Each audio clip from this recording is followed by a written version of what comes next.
Everyone, welcome to law prep judiciary. मैं अदिति आप सभी के सामने प्रेजेंट हूँ एक और सेशन के साथ। ये सेशन बेसिकली किसके लिए यूजफुल है?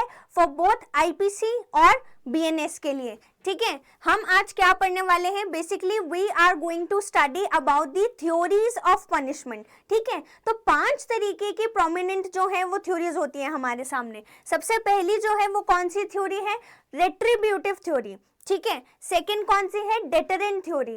The third is preventive theory, fourth is reformative theory और फिफ्थ जो है वो है एक्सपायटरी थ्योरी। ठीक है, तो हम एक एक करके इनके बारे में जानेंगे। चलते हैं। सबसे पहले रेट्रिब्यूटिव थ्योरी। तो रेट्रिब्यूटिव थ्योरी को आप क्या बोलेंगे? रेट्रिब्यूटिव थ्योरी को हम बेसिकली प्रतिरोधात्मक भी बोल सकते हैं। प्रतिरोध, ये प्रतिरोधात्मक का क्या मतलब? प्रतिरोध का मतलब basically this is based on revenge. Revenge कि किसी ने अगर हमारे साथ कोई क्राइम किया है या किसी ने हमारे साथ अगर गलत किया है तो उसके साथ भी वैसा ही होना चाहिए। ठीक है, this theory considers punishment as an end in itself. अगर किसी ने हमारे साथ कुछ गलत किया है तो अब जो है हमारे पास उसको पनिश करने के अलावा और कोई चारा नहीं है। ठीक है, if an evil has been done it can be undone और negatived only by doing an evil and that is what। ये evil की बात क्या हो रही है? evil के बदले evil, इसकी बात क्या हो रही है? ये evil है punishment against the wrongdoer। teeth for teeth या tooth for tooth, eye for eye are the basic principles of this theory। ठीक है, तो आंख के बदले आंख, कान के बदले कान। ठीक है, तो जैसा आपने किया आपके साथ भी वैसा ही होगा, वैसी ही पनिशमेंट आपको मिलेगी। This is what basically your retributive theory is. ठीक है, अब चलते हैं सेकेंड थ्योरी के ऊपर जो कि है हमारी डेटरेंट थ्योरी। डेटरेंट थ्योरी का क्या मतलब है? The word basically here is debtor. इस शब्द का मतलब क्या है? डेटर करना। डेटर करना यानी किसी को कुछ करने से रोकना। ठीक है, according to this theory the object of punishment is to deter the offender from repeating the same course of conduct so that the person and property of others may not be harmed. ठीक है, तो अगर किसी ने किसी के person को नुकसान पहुंचाया, दैट मीन्स बॉडी, या फिर किसी की प्रॉपर्टी को नुकसान पहुंचाया है तो हम बेसिकली अब उसको पनिशमेंट प्रोवाइड करेंगे। क्यों करेंगे? ताकि वो आगे किसी और की बॉडी को या प्रॉपर्टी को नुकसान ना पहुंचाए। ठीक है, हम उसको रोकेंगे कि वो फर्दर और क्राइम ना कमिट करे। अब इसके अंदर जो है 2 तरीके के डेटरेंस आते हैं। पहला जो है वो जनरल डेटरेंस है और दूसरा जो है स्पेसिफिक डेटरेंस है। जनरल डेटरेंस का क्या मतलब? जनरल डेटरेंस का मतलब है कि जो क्रिमिनल है उसके अलावा जो कम्युनिटी है उस कम्युनिटी में हमें लोगों को रोकना है कि देखो अगर तुम कोई क्राइम करोगे तो उसका रिजल्ट ये होगा, तो हमें उन लोगों को रोकना है। It aims to deter the general public from committing crimes by making an example of individuals जिनको ऑलरेडी पनिशमेंट मिल चुकी है। ठीक है, और एक आता है स्पेसिफिक डेटरेंस। स्पेसिफिक डेटरेंस का क्या मतलब कि हमको किसको रोकना है? हमको रोकना है क्रिमिनल को कि वो जो है आगे फर्दर और कोई क्राइम्स ना करे, क्योंकि एंड रिजल्ट क्या होगा क्राइम का? punishment। This focuses on preventing individual who has already been punished from re-offending कि भाई तुम दोबारा जो है ऑफेंस कमिट मत करो, पहले ही तुम्हें पनिशमेंट मिल चुकी है। ठीक है, तो डेटर करना मतलब रोकना। रोकना किसको है? जनरल पब्लिक को भी रोकना है हमको कि वो क्राइम्स ना करे, और जिस इंडिविजुअल ने क्राइम किया है यानी जो एक्यूज है, जो क्रिमिनल है, वो भी फर्दर क्राइम ना करे। ठीक है, the third theory we have is preventive theory. तो जैसे कि नाम सजेस्ट कर रहा है prevention is better than cure, कि हमें उसको प्रिवेंट करना है कि वो क्राइम ना करे। कौन नहीं करेगा? क्रिमिनल तो क्राइम कर चुका है, लेकिन जो बाकी लोग जो ये देखेंगे कि क्राइम करने पे क्या होता है, पनिशमेंट मिलती है, वो प्रिवेंट होंगे क्राइम करने से। ठीक है, the preventive theory of punishment focuses on preventing future crimes. आगे होने वाले क्राइम्स को ये रोकता है। कैसे?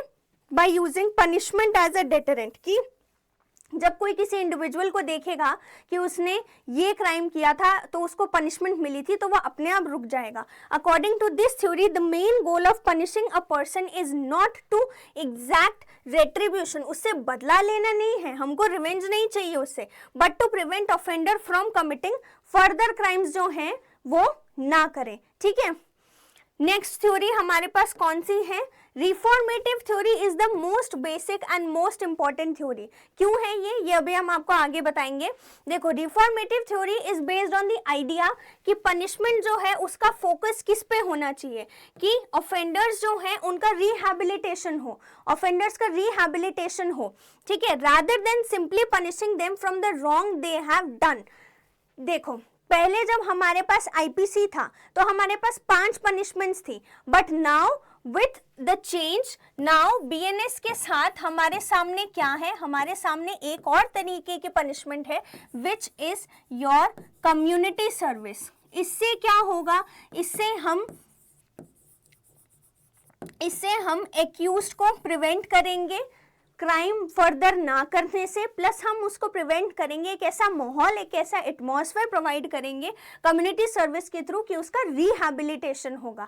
ठीक है, इसके मेन पॉइंट्स क्या है, to focus on rehabilitation, individualize approach, कैसे कि जो रॉन्ग डूअर है या क्रिमिनल है उसके साथ आगे कैसा व्यवहार करना है आपको कि वो फर्दर क्राइम ना करे, और तीसरा पॉसिबिलिटी ऑफ चेंज। देखो, we can never lose this hope कि भी कोई पर्सन जो है वो चेंज नहीं हो सकता, there is always an opportunity, और वो पर्सन चेंज हो सकता है। तो रिफॉर्मेटिव थ्योरी आपकी इसी पर बेस्ड है। तो अब जो नई कम्युनिटी सर्विस एड ऑन हुआ है बीएनएस में, that is basically based on reformative theory. Open jails जो होती है, ये जो प्रिजन सिस्टम हमारा चलता है उसमें जो ओपन जेल्स होती है, ये भी रिफॉर्मेटिव थ्योरी का ही एक पार्ट है।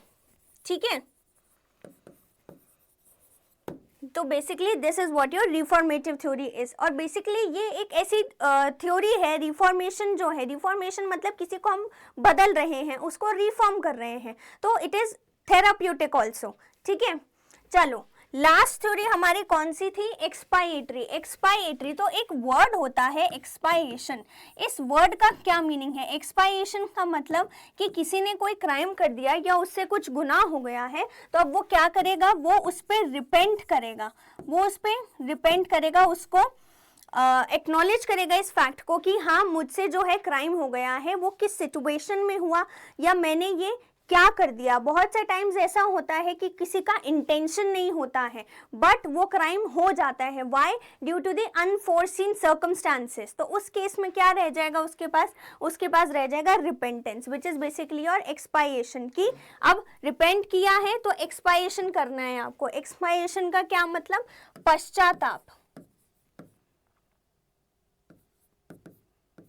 ठीक है, the object of this theory is to pay for this sin committed, कि आपने जो किया है अब आप उसके लिए पे करोगे। कैसे, the concept behind this theory is that offender will serve the victims and their dependents to compensate the deprivation which will create the sense of repentance and cleansing of heart, कि तुमने जो किया अब तुम उसके लिए रिपेंट करोगे, अब तुम उसके लिए पे करोगे, किसको, विक्टिम्स को भी और उनके डिपेंडेंट्स को भी, जो कि आपका 2WA CRPC में भी गिवन है, राइट। ठीक है, this theory holds that the punishment wipes away the sin and the offender becomes innocent, कि अगर तुम ये पे कर दोगे सामने वाले को जिसके साथ तुमने क्राइम किया है तो तुम्हारा जो सिन है वो खत्म हो जाएगा और तुम बिल्कुल वापस से निर्दोष साबित हो जाओगे। तो इसीलिए आपने ये देखा होगा कि हमारी पनिशमेंट्स जो हैं, अपार्ट फ्रॉम पनिशमेंट इम्प्रिजनमेंट, हमारे पास फाइन भी रहता है ना, तो वो किसका पार्ट है, that is basically expiratory theory का पार्ट है वो। ठीक है, अब जैसे कि मैंने आपको पहले बताया था कि of all these theories, retributive, preventive, deterrent, reformative या expiatory, the most important one is reformative theory. देखो, जब हम जेजे एक्ट भी पढ़ते हैं तो हम उसमें भी एक जुवेनाइल जो होता है उसको बहुत से चांसेस देते हैं, ठीक है, कि वो उस अपने मतलब कॉन्वोकेशन सेंटर जाए, वोकेशनल ट्रेनिंग ले, वो सब किस लिए दे रहे हैं हम उसको, या ओपन जेल्स है, कम्युनिटी सर्विस जो नया ऐड हुआ है, ये सब किस लिए है कि वो जो क्रिमिनल है, ऑफेंडर जो है, उसके पास एक अपॉर्चुनिटी रहे रिफॉर्म करने की, और अगर वो रिफॉर्म हो जाता है तो that is the best we can have. ठीक है, तो reformative theory of punishment is generally most of the appreciating theory of punishment. This theory believes in the concept that hate the crime and not the criminal, कि तुम जो अपराध है उससे घृणा करो, ना कि अपराधी से। ठीक है, and that nobody is born as criminal, कोई भी जो है एज क्रिमिनल एज अपराधी पैदा नहीं होता है. It is only the consequences of those circumstances which were around of him, जो उसके आसपास की सर्कमस्टांसेस है वो उसको वैसा करने पे, वैसा कंडक्ट रखने पे मजबूर करती हैं. So situations and circumstances can be changed. तो हमारा लॉ बेसिकली जो है वो किस पे बेस्ड होता है, वो एक्यूज्ड पे बेस्ड होता है. इसीलिए आपने देखा होगा कि उसको बहुत से प्रोटेक्शंस प्रोवाइड किए जाते हैं, क्योंकि हमारी ज़्यादातर पनिशमेंट थ्योरी जो है वो रिफॉर्मेटिव थ्योरी पे बेस्ड है. डेथ सेंटेंस एग्जीक्यूशन जो है वो भी बहुत कम रहता है, rarest of the rare cases में ही रहता है. वो इसीलिए है क्योंकि हम रिफॉर्मेटिव थ्योरी को ज़्यादा कंसिडर करते हैं. ठीक है, so this we come to the end of the session. Thank you so much. और आप नेक्स्ट सेशन किस टॉपिक पे चाहते हो, do comment, share, like and subscribe. Thank you so much.